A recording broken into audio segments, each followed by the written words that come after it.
Okay, we have already solved question 1 to question 4 of question paper 4 to Feb March series examination of 9701 chemistry, and in this video we're going to solve question 5 and question 6, that is the remaining 2 questions.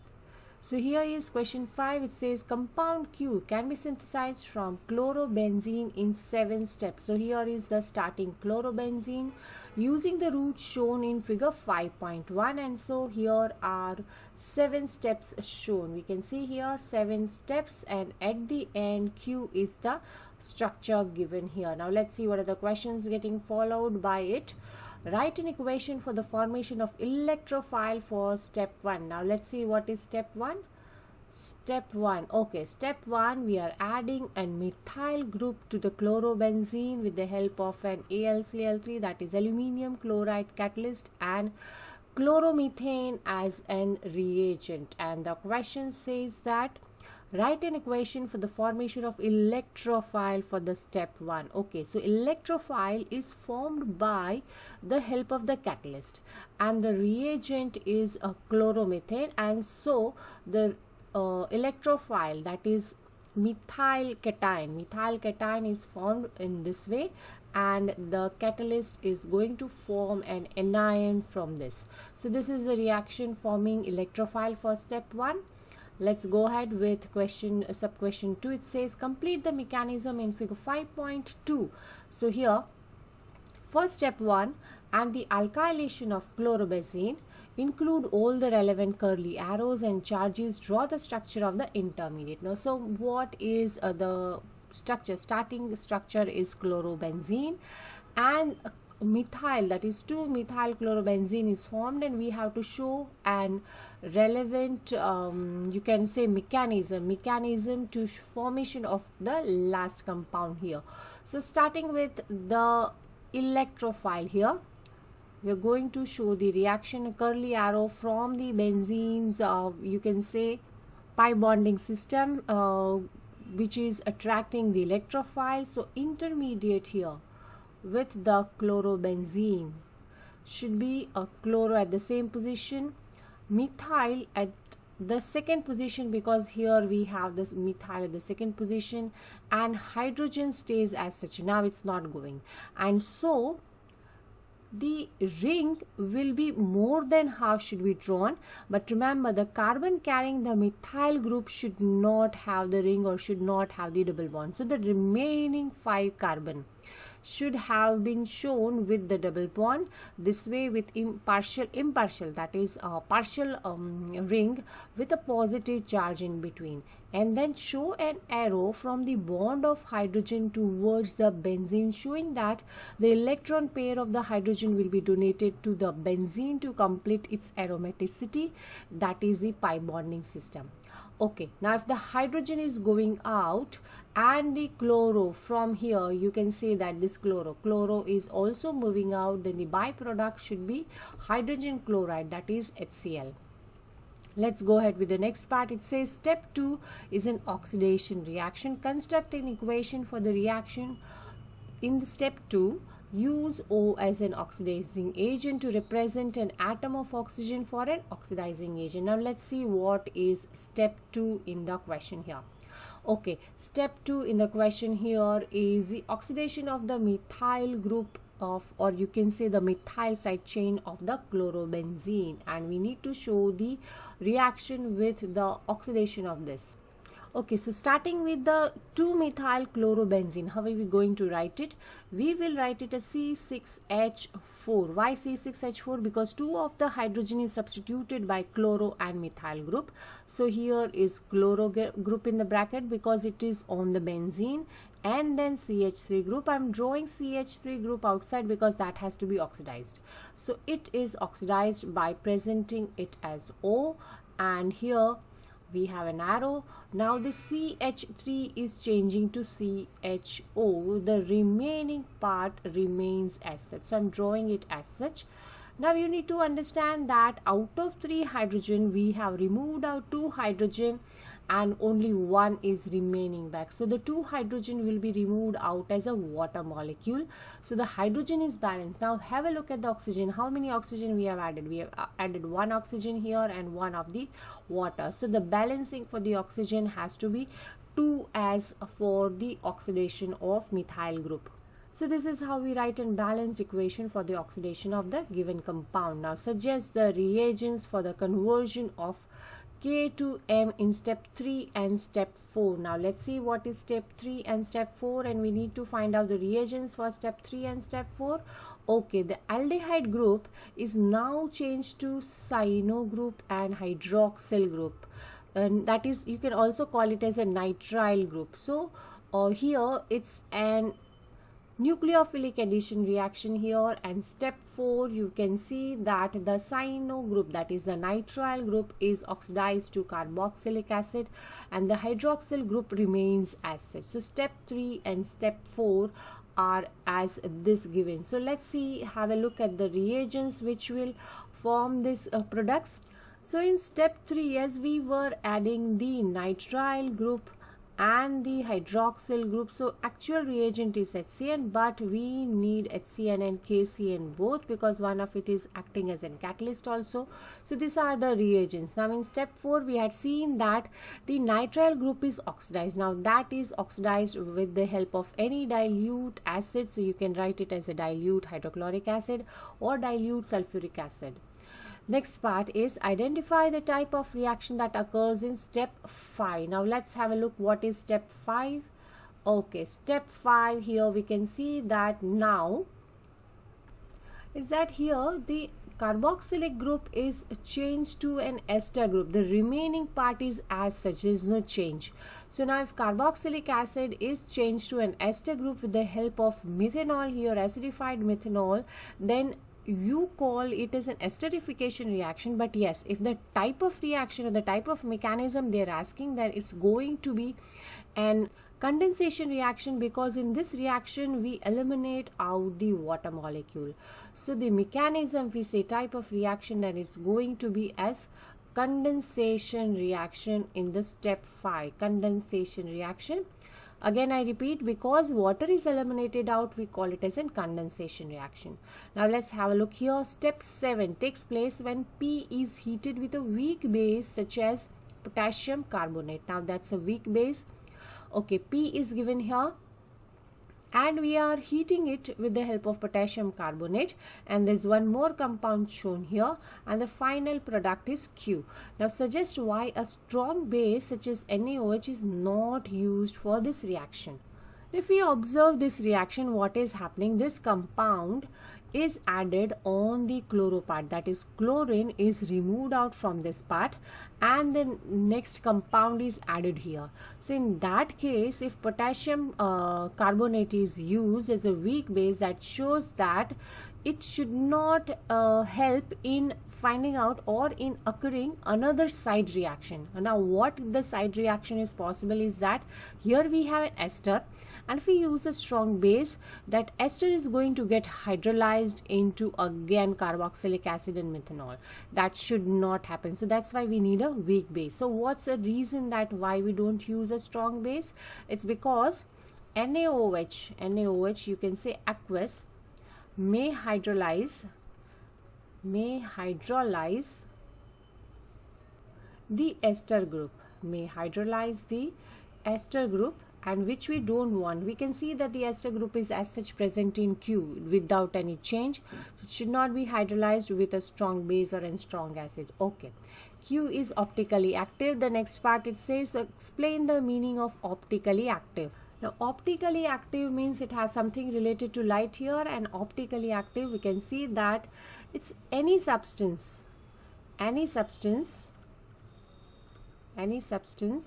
which is able to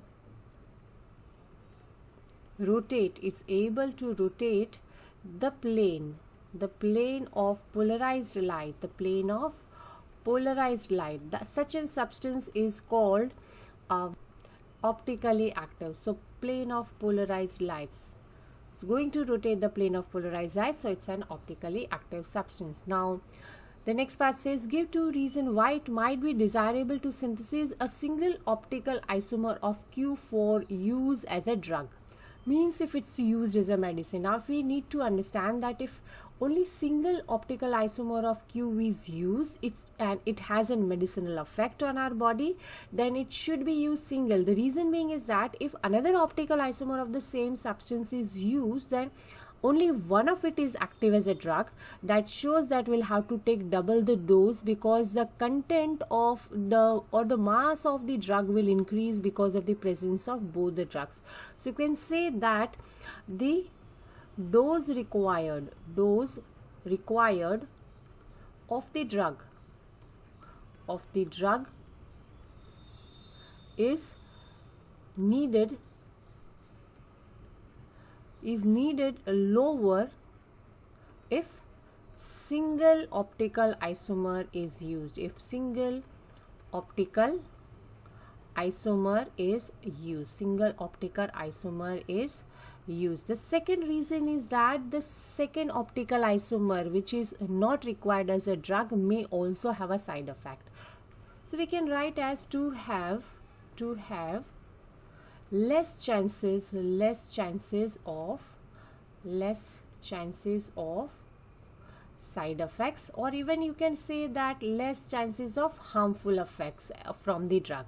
So this is how you'll write the two reasons. There are many more reasons you can write, but these are the two most common. I keep on teaching my students that this is the most important if a substance is used as a drug which is optically active and only one of it is having a medicinal effect.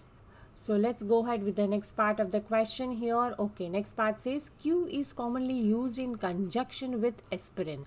So here is the aspirin diagram also given. The aspirin is a weak bronchodilator acid and the pKa of aspirin is 3.49. Now 75 milligram of aspirin dissolves in water to form 100 centimeter cube of aqueous solution. Calculate the pH of this solution. Now we need to understand that this solution is what? Aspirin solution, and it's already written aspirin is a weak acid and its pKa is also given. And the question is asked as calculate the pH of this solution. Now if you calculate the pH of this solution, we need the concentration of H+, and for that if we use the formula of a weak acid, we need the concentration of the weak acid. Now we don't have the concentration of weak acid directly, but then we have mass of the acid and we also have the volume. So if we first find out the mass of the concentration of the acid, then we need to first find out the moles, and moles for that we need to have mass in grams. So I'm changing milligram into grams, divide by the volume, that is 100 centimeter cube. If you change it into dm cube, it should be 0.100 dm cube. And now these are the moles. Moles has to be again divided by, here it's the volume given. So mass has to divide by the MR. So I didn't divide it by the MR. MR, that is relative molecular mass. So it has to be divided by the molecular mass, which is given 180. So if we find out the concentration of acid, it is 4.17 into 10 power minus 3. This is the concentration of acid in moles per dm cube. Now if we substitute in the equation as H+, then we have Ka into the concentration of HA.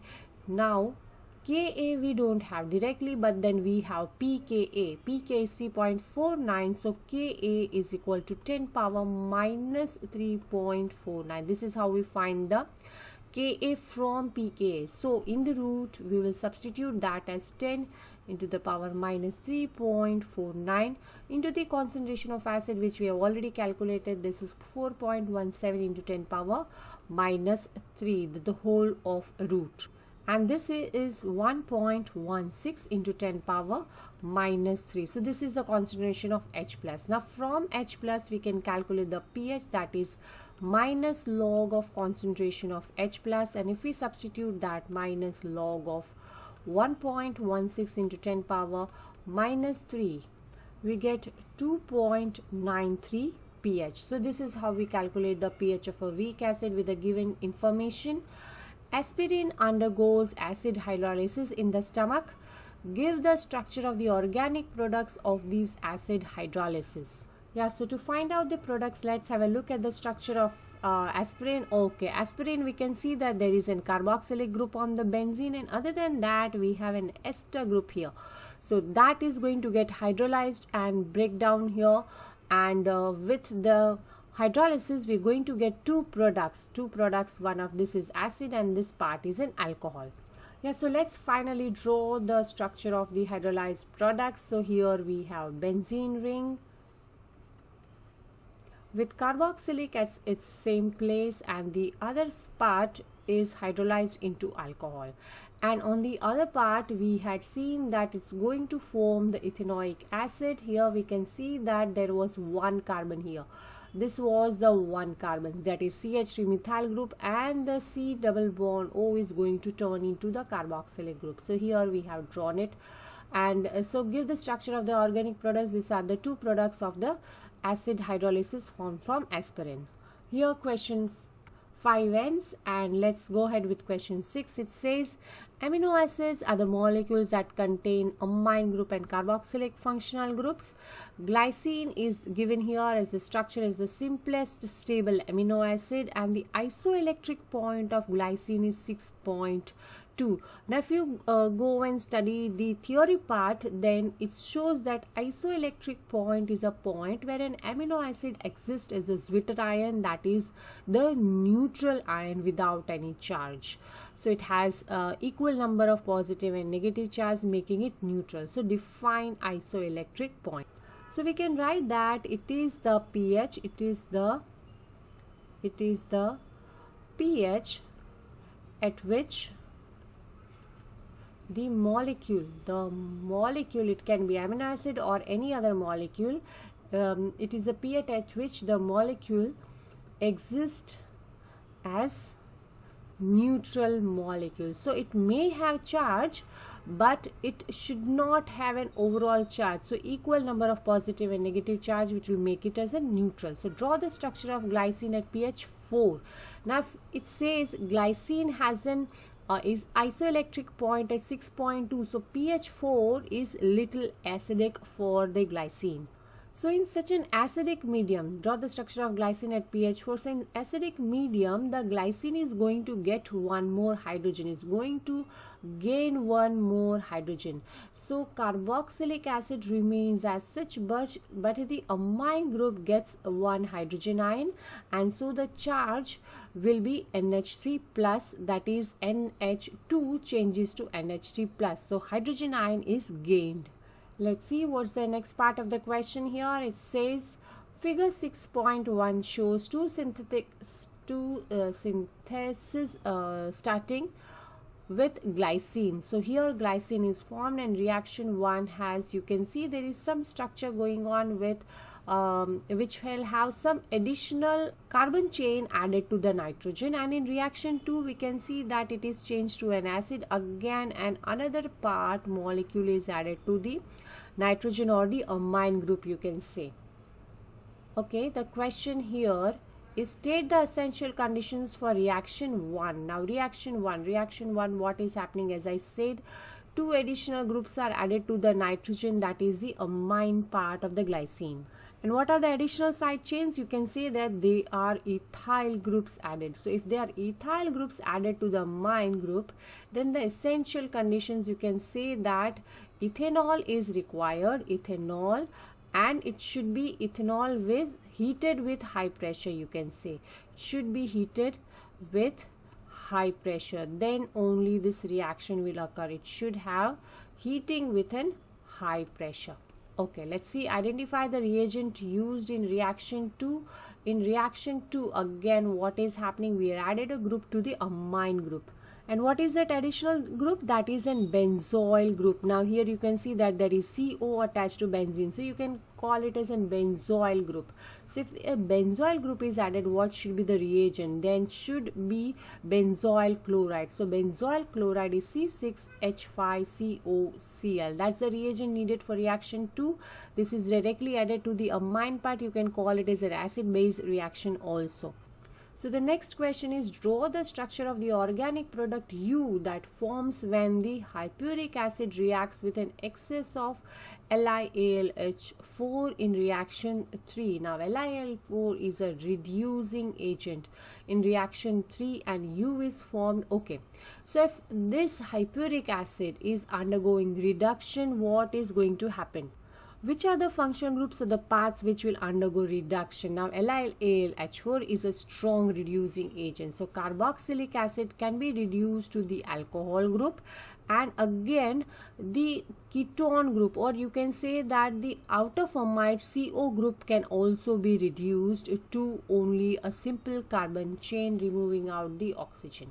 So if we draw that, remember we have benzoyl. Okay, how are we going to draw the structure? So we have a benzene and the ketone group is changed to simple carbon here. The amine group remains as such, so I will write an H here. Let's see what was the remaining part. Okay, NH, then we have one more carbon chain and carboxylic acid. So one more carbon here, and the carboxylic acid should change to the alcohol group. And this carboxylic acid had its own carbon, so that carbon also should be drawn, and then the alcohol part. So this is how it's going to form a new product U from the hypuric acid on reduction. So next part is, a molecule of phenylalanine R can react with a molecule of glycine to form two dipeptides S and T. S and T are structural isomers.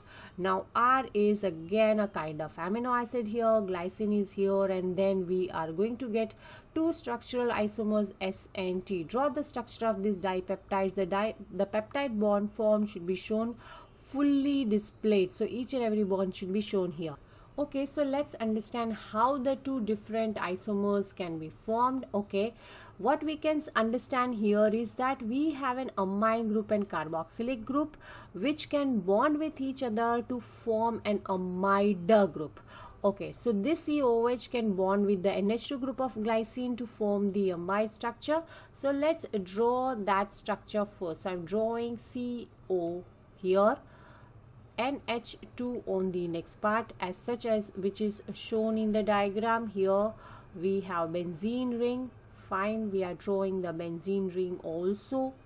Now with this carboxyl group, the NH2 part bonds. So here the NH part is drawn and the remaining part remains the same, so we are drawing it this way. So this is how one of the isomer is formed. Now the second chance of the second isomer is that this amine group bonds with the carboxylic group of the glycine. So this is how we are going to draw. So we just have to give one twist, and here we start with benzene ring. Okay, so I rubbed one additional carbon chain which I had drawn by mistake. Okay, the benzene goes as such. Here we have a carbon. Now in place of carboxyl group, yes, CO group, I'll draw NH here because the COOH is not taking part in this. Now NH is drawn here. Now the carboxylic part of the other amino acid, that is glycine, is taking part here, and the remaining amino acid I'm drawing the same way. So this is how the second isomer will be formed. Fine, let's go ahead with the next part. A student proposes a synthesis of hypuric acid by the reaction of benzamide. Benzamide is given here, and chloroethanoic acid. So here is the reaction does not work well because the benzamide is a very weak base. And the question is, explain why amides are weaker bases than amines. Now what's the difference? In amines we have directly the NH2 group, but in amides we have CONH. And that's the reason that CONH2 you can say is a weak base compared to the amines. Now this is directly bonded to carbon. The difference is that the amines with amines, only amines, it's bonded to the alkyl groups which is electron donating, but in amides you can say that there is a CO group which is electron withdrawing. Now that gets delocalized. So how do we recognize bases. Now what is the identity of base? A base should be able to accept the hydrogen ion easily, then it's a good base. So if amides are weaker bases, that shows that amide is not able to accept the hydrogen ion. So this is how you're going to explain that. Now if hydrogen ion bonds to the amide group, how does it bond? It bonds with the lone pair of nitrogen, forming the dative bond. So what is here, the explanation is that in amides, the lone pair of nitrogen,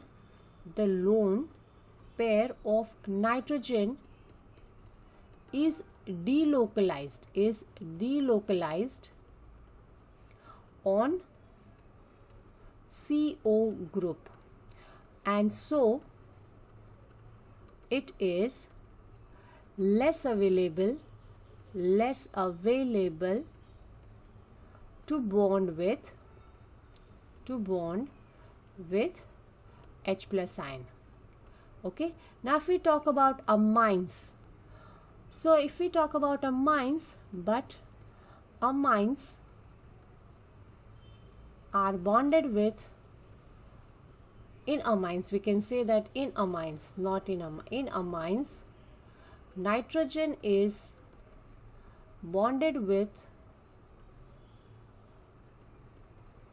electron donating alkyl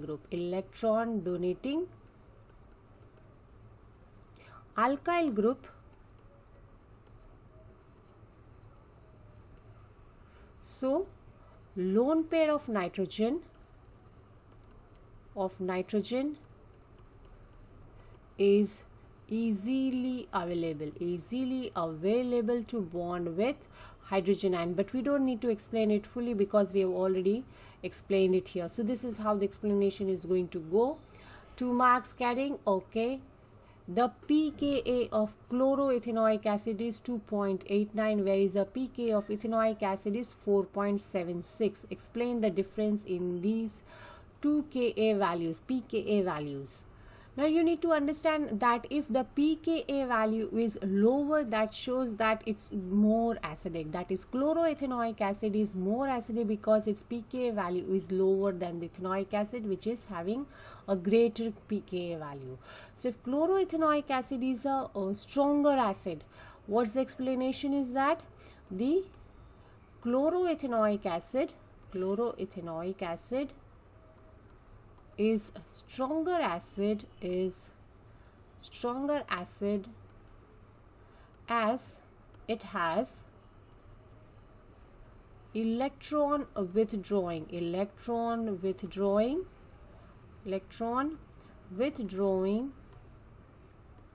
chloro group, which makes OH bond weaker and H plus is easily donated. And so that makes the chloroethanoic acid the better or the stronger acid compared to the only ethanoic acid. Okay, the next D question says compound V is another amino acid. Here it's shown. And the proton H1 NMR spectrum of V shows hydrogen atom in 5 different environments A, B, C, D, and E, as shown in figure 6.2. And so here the figure is also given and the ABCD is also marked. The question here says that complete the table 6.2 for the proton NMR spectrum of V taken in CDCl3. Table 6.1 gives some relevant data. Now the proton chemical shift is written here, name of the splitting pattern A. Now have a look at A. What is A?